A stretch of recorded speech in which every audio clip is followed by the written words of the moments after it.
I'm not shocked at all. Not one bit. So now they're reporting Brad Garlinghouse. He's been doing these interviews lately, and he's been teasing, right? In some interview, he's teasing unknown partnerships with central banks. That doesn't surprise us over here. You know why? Because that's nothing new. Now he's doing it now because they can soon come out with all of these different announcements. Soon, they probably don't have to adhere to the NDAs and such. So he's excited about it. I told you already, these people, they like to let you know. They like to let you know that they're on to something big, even though they can't talk about it at the time. Now, this is nothing new. If you remember, I don't remember if it was in 2024 or 2023. And I don't remember if it was Monica Long or Stuart Alderati, but if you remember back then, there was a few articles that came out. It was like during a summertime period. And one of them was talking about banks, which they did not name, that they were in talks with, that they were working with, they were trying to strike partnership with, something like that. And that information just came and went. It's like nobody, I don't never understand that, why people don't care about that banking information, but they did talk about it. That was around the same time. If you remember, let me paint a picture. That was around the same time. And I do remember when Stuart Alderati came out after that, and Stuart Alderati said he believed that a multitude of banks in the U.S. will be utilizing XRP and utilizing Ripple services. Do you remember that? And I'm paraphrasing, of course, but you could go look that up. And hopefully those articles are still there and you can find them. So there was that. Also, and I do remember this last year, I believe it was Monica Long.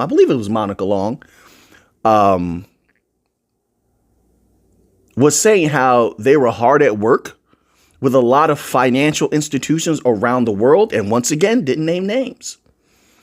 So along the way, leading up to things like this, where now you have their top person, their top guy, the face of the organization, the leader, coming out and saying these things. All along the way, leading up to this, Ripple's been dropping breadcrumbs. Now, what does this mean for XRP? That's what people better start asking. I knew Ripple was going to pull this off. I knew they were going to do it. And maybe it's preemptive even for me to say that now. You could say that. Yeah, you can make that argument. It's too early, Mick. Yeah, you can say that. I'm not going to argue with you, but it seems like they have these things locked in. Now, if you pair what they're saying with what the central banks are saying, if you pair what they're saying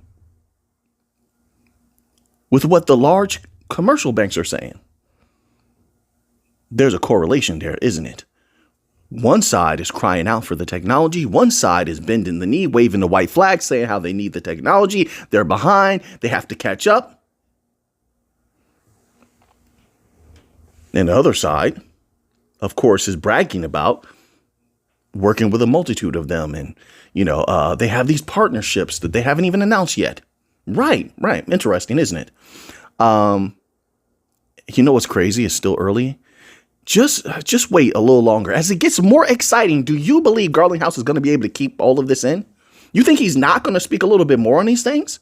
I mean, you tell me. I mean, your opinion. I can respect your opinion. I don't think so. I think whether it's him or others from Ripple, you're going to hear more information like this coming out. Now, going back to XRP. Wait a minute. Let me not skip over that part. I'm here for that bank money, so we got to cover this part. One, we now have him talking about central banks. Put that on the list, right, in the equation.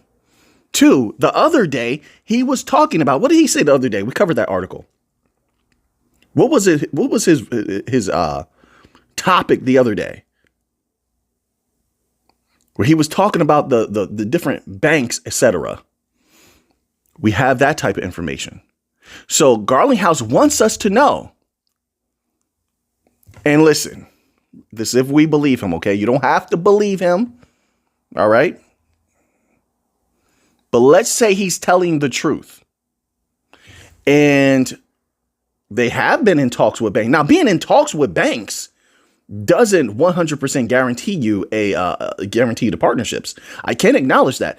But if you're in talk with the banks, they haven't found a solution as of yet. It leads me to believe that you probably do have those partnerships in the bag. You probably have them already. They're ready to go.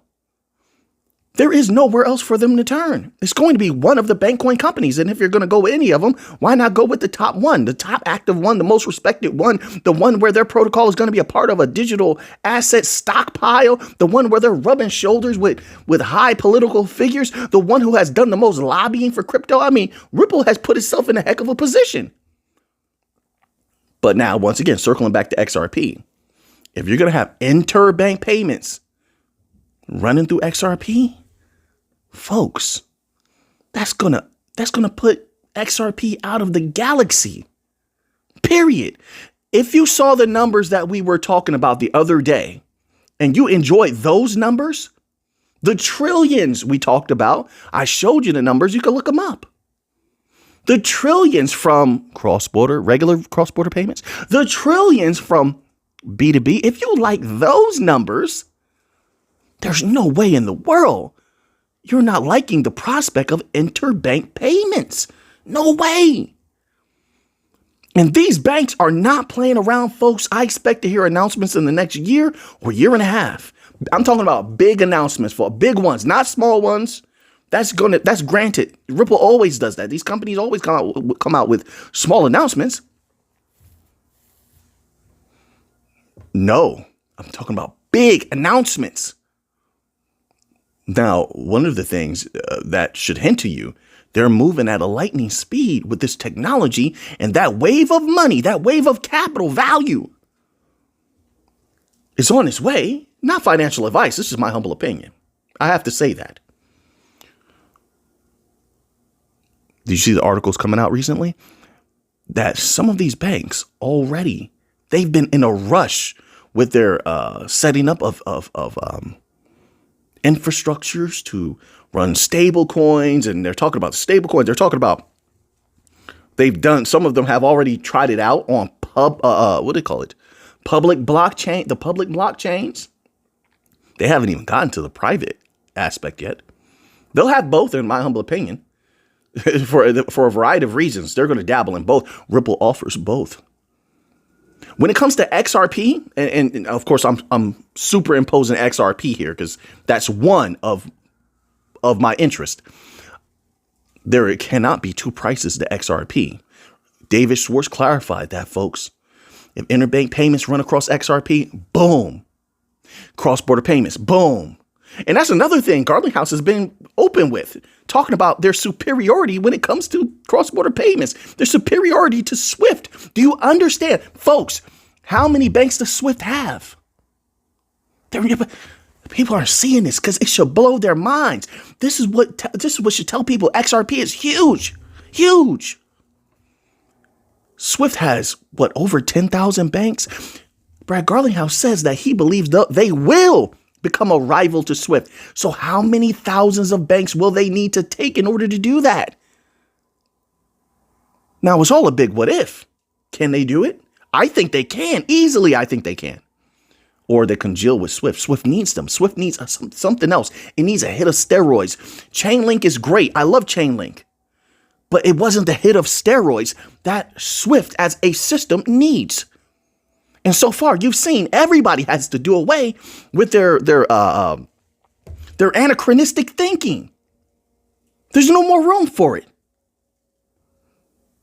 And we've all seen that their positioning before, their negative positioning against crypto was highly dubious. No, they have to go forward now. They have to go forward with the complete congealing of the system. Have you not seen it? And that's why the golden age is right there. Period. The door is opening a little bit more each day. Simple as that. Now, let me not get off track. So we talked about the cross-border payments, the B2B, interbank payments. My word. And that's why I said before, and I don't know if people understood this, sometimes I'm eloquent and sometimes I am not. But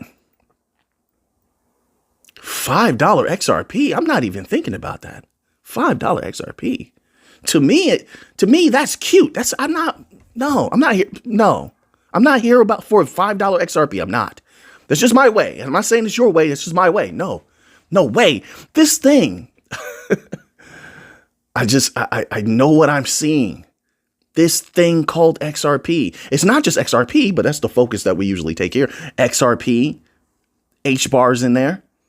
Chainlink is in there. Watch. How can I say this? I think something very special is going to happen with Solana. Have you seen all the articles coming out about Solana lately, folks? Have you seen the interest from the big money when it comes to Solana? So I'm telling you, something is cooking up over there. They know something. They know something.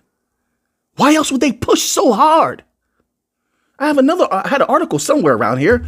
Here it is. I was going to save it for the end of the video. I might as well tell you now. Fidelity files for, let me put my hand up so I know where to put the article. This is how I know. Fidelity files for spot Solana ETF on SIBO exchange. They're all going after Solana. They know something, folks. It's not just to make the value off of these protocol, off of these cryptocurrencies. No. They understand the legacy system wants some kind of utility attached to things, and they like that because they get to control it in a multitude of ways. Something big is coming for Solana for them to have this kind of interest in it. And not only that,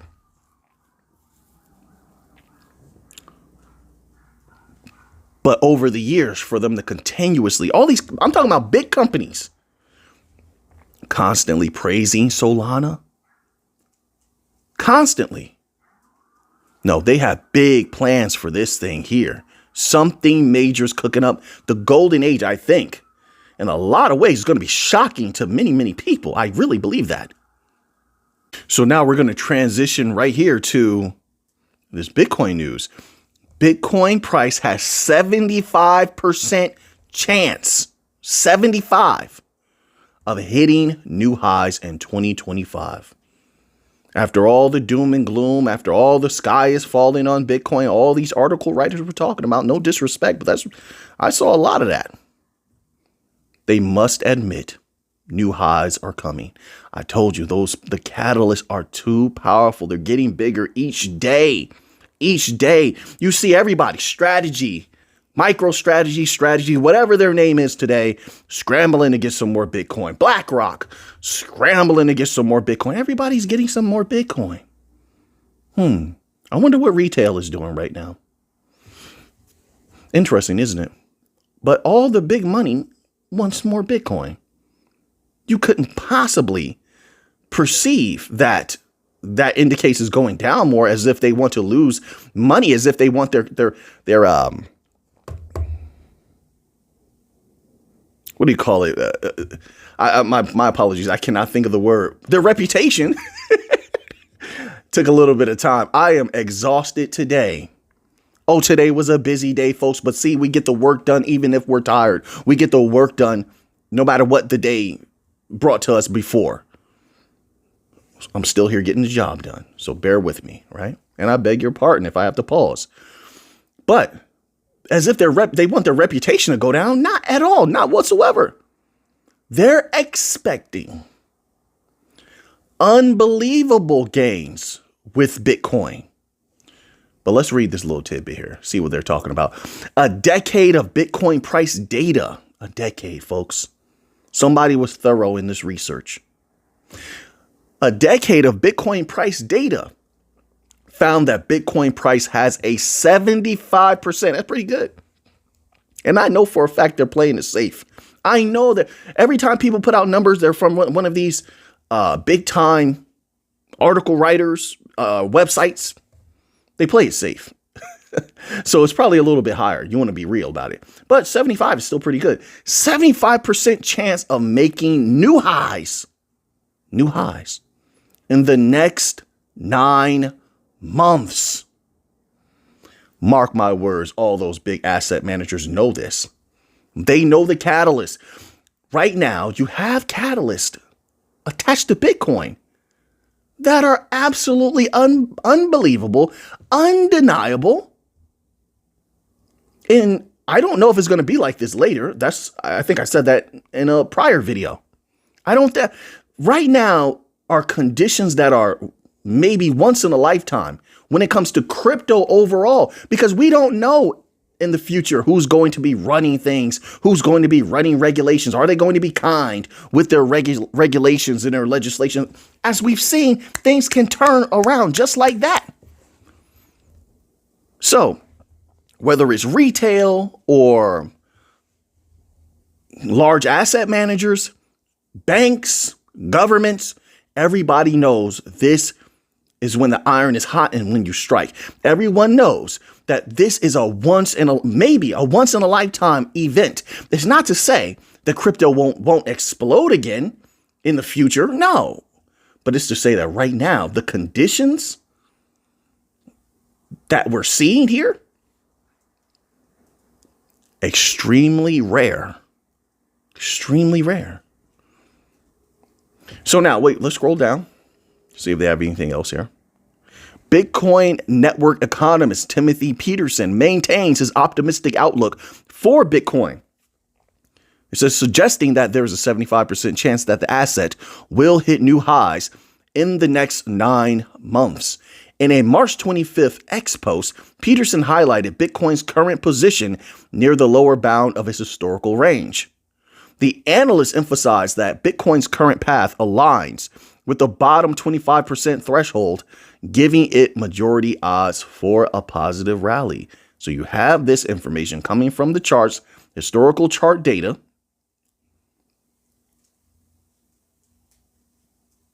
It says here, well, they have a quote here. My apologies. Here it says, quote, here is a 50% chance it will gain 50% plus in the short term. What? I mean, that sounds pretty good to my ears. Peterson's statement follows an earlier study that found that most of Bitcoin's annual bullish performance occurred in April. Ooh-wee. We're about to find out. Is it going to be a bullish April? I'll take it. It says, and October, which have averaged 12.98% and 21.98% respectively over the past decade.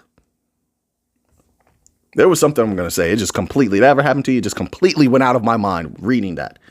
I don't know what I was going to say more. So, it says here, Bitcoin on-chain cost basis zone, key investors levels. It says in a recent quick take post on CryptoQuant, anonymous analyst Crazy Block said that the realized price for short-term whales is $91,000, whereas most highly active addresses hold a cost basis between $84,000 and $85,000.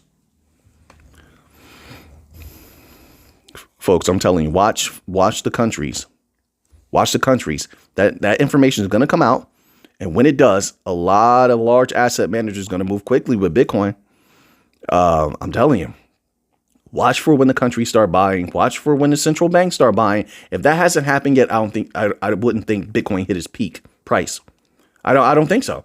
And then watch as the percentage of companies that are buying Bitcoin or holding Bitcoin, whatever they're doing, that are getting the Bitcoin goes up as it starts to increase. We've looked at those numbers. There's a huge percentage of companies that are still not into Bitcoin. We've had ARK Invest come out multiple times. The leader of ARK Invest, Kathy Wood, come out and say that there's a majority of businesses not into Bitcoin, but they want to get into Bitcoin. What they're waiting on, I don't know. I have no idea. So that goes right along with the percentages we saw of businesses that are not into Bitcoin. Watch for that. As that starts to increase, that price is going to go up. There's no other way around it. So once again, the conditions are extremely rare. Now, let me jump here. Bear with me. Let me cover gold. I was going to do Solana, but I need to cover gold because gold, I love gold. Gold never fails me. That's my experience. And it's been doing wonderful. So this article is titled "Gold's Surge to $3,000 Spurs Bank of America to Raise Price Target." Of course. Gold's rally above $3,000 has prompted America's second largest bank to increase its price target for this year and to solidify its longer term target. Of course, I just said this the other day. I think gold is going a little bit higher. It makes perfect sense right now. The conditions are there. And as a store of value, everybody wants it. Countries want more of it. Look at this. Look at the numbers, the consistency. Look at the price being propped up. What is it being propped up by? Central banks. Central banks want it. Countries want it, and they're reevaluating. Not reevaluating. They're auditing what they actually have. And what does that mean? If you're auditing what you actually have, then you're in the consideration of either selling or buying. Right now, it's not the environment, in my humble opinion. It's not the environment where if there is selling, and some are going to sell, you have consistent sellers. So that's why it's not even significant when they do sell, in my humble opinion, as from what I've seen. But so more than likely, they're looking to maybe acquire more. But anyway, it's my humble opinion. All right, let me get back to the article. In their latest commodity report, analysts at Bank of America announced that they expect to see an average gold price of around $3,063 an ounce this year, with prices jumping to $3,350 in 2026, up from the previous average price forecast of $2,750 an ounce and $2,625 an ounce, respectively.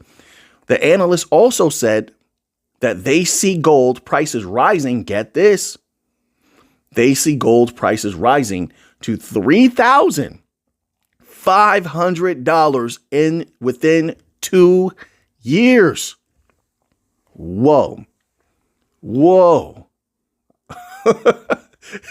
you remember? I know it's hard now. Do you remember way back when gold was extremely low price? Remember that? Right. And nobody believed in it. Folks, it sticks with me. It does. I remember people telling me gold would never go past certain levels. It will never go past $2,000. Remember that? How many people been around long enough to remember that? Right. Then it ought to never go past 2,200, 2,000, 2,500. It's always never. Without looking at the catalyst. And now we're here. Wow.